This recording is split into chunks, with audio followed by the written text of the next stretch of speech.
السلام عليكم. طبعا انا طالعه لكم النهارده بمنتج اتاخد مني كتير جدا، بس البنات سالتني يعني اطلعي لايف قولي هو بيشتغل ازاي. بصوا النهارده معايا مكنه الفشار، مكنه حلوه جدا جدا وعمليه جدا جدا.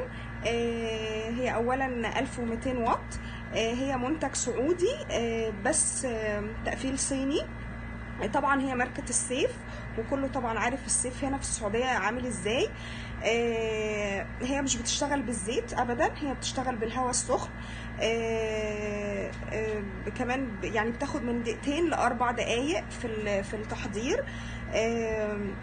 ومعاها طبعا الضمان بتاعها اهو، ضمان جانو سيف تمام، وهي ضمان 2 سنين. اوكي. ويلا بينا بقى اقول لكم على طول عشان ما اطولش عليكم في الفيديو. يلا اقول لكم هي بتشتغل ازاي. بصوا احنا بنحط هنا في المكان هنا ده شويه فشار اهو. بسم الله اهو.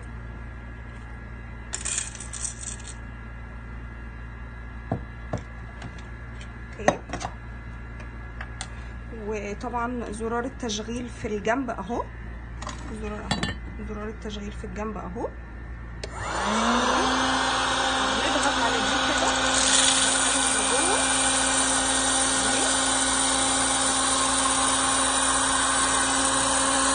نستنى لحد ما تعمل لنا من 2 ل4 دقايق.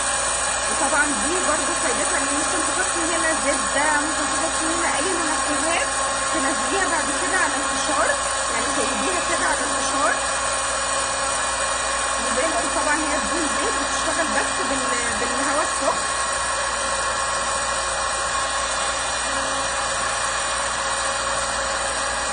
احنا بقى عايزين مكنه تجيب خيط.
وتاكلوا طبعا بنوتي بقى.